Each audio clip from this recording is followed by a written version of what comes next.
ആദർശമിയ ചോദിച്ചിട്ടുണ്ട് എന്തുകൊണ്ടാണ് ഒരു കാര്യത്തിന് വേണ്ടി ഇറങ്ങുമ്പോൾ അത് കൺസിസ്റ്റഡ് ആയി കൊണ്ടുപോകാൻ സാധിക്കാത്തത്? ഓക്കെ, എന്തുകൊണ്ടാണ് ഒരാൾ ഒരു കാര്യത്തിന് ഇറങ്ങുന്ന സമയത്ത് കൺസിസ്റ്റന്റ് ആയിട്ട് കൊണ്ടുപോകാൻ പറ്റുന്നത്? Do you have any answer for that? Consistency consistency എന്ന് പറഞ്ഞാൽ എന്താണെന്നുള്ളത് മനസ്സിലാക്കണം. ഓക്കെ, ഒന്ന് നേരത്തെ പറഞ്ഞതുപോലെ ലാക്ക് ഓഫ് വിഷൻ. എനിക്ക് എന്താണ് വേണ്ടത്? ഇപ്പോൾ ഒരു 10th പഠിക്കുന്ന ഒരു സ്റ്റുഡൻ്റ് ആണെന്ന് വിചാരിക്കുക. Okay, he says so I need A+ in all subjects. Okay അല്ലേ? ജൂണിൽ സ്കൂൾ സ്റ്റാർട്ട് ചെയ്യുന്നു, പഠിക്കുന്നു.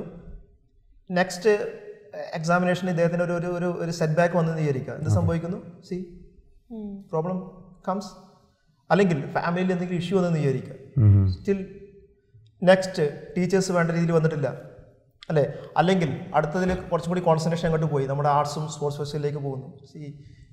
പ്രോബ്ലംസ് വരുന്നു. Clarity of vision. ഇയാളുടെ ഡെസ്റ്റിനേഷനെ കുറിച്ച് ഇദ്ദേഹത്തിന് കൃത്യമായൊരു ധാരണ ഉണ്ടെങ്കിൽ എന്ത് സംഭവിക്കുന്നു? തുടർന്നുകൊണ്ടേയിരിക്കും. ഇവിടെയാണ് എല്ലാ ബിസിനസ്സിലും ഈ പറയുന്നത് പോലെയുള്ള ഹാർഡ്ഷിപ്സ് ഉണ്ട്, പീക്സ് വാലീസ്. അത് എല്ലായിടത്തും പേഴ്സണൽ ലൈഫിലാണെങ്കിലും പേഴ്സണൽ ലൈഫിലും പ്രൊഫഷണൽ ലൈഫിലും ബിസിനസ്സിനും ആണെന്നുണ്ടെങ്കിലും ഈ പീക്സും വാലീസും ഉണ്ട്. അതിനെ കൺസിസ്റ്റൻ്റ് ആയിട്ട് കൊണ്ടുപോകുക എന്നുള്ളത് അത് വിഷൻ്റെ ഭാഗമാണ്. അവിടെ എന്ത് സംഭവിച്ചാലും ശരി, അല്ലേ? നമ്മൾ നിശ്ചയിക്കുന്ന കുറേ കാര്യങ്ങളിൽ എന്ത് സംഭവിച്ചാലും ഞാൻ 4 മണിക്ക് എണീക്കും,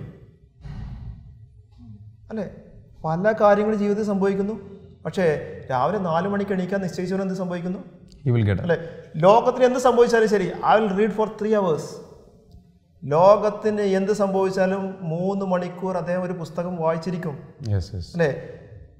I will exercise for 2 hours. Whatever happens, ലോകത്തിന് എന്ത് സംഭവിച്ചാലും ഞാൻ 2 മണിക്കൂർ ഞാൻ എൻ്റെ ഫിസിക്കൽ എക്സസൈസിന് സ്പെൻഡ് ചെയ്യുന്നു. So it is a standard he sets, right? Human life എന്ന് പറഞ്ഞാൽ there is ups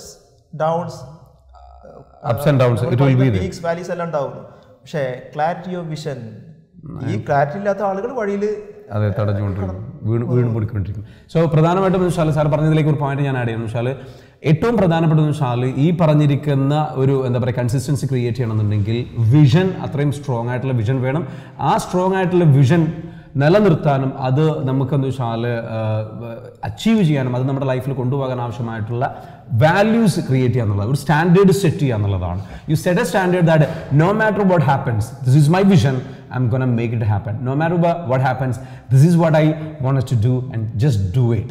അപ്പോൾ ആ ഒരു ലെവലിൽ കൊണ്ടുവന്നു കഴിഞ്ഞാൽ, ആ ഒരു വാല്യൂ കൊണ്ടുവന്നു കഴിഞ്ഞാൽ തീർച്ചയായിട്ടും നിങ്ങൾക്ക് എന്ത് ചെയ്യാൻ പറ്റും, മുന്നോട്ട് പോകാൻ പറ്റും.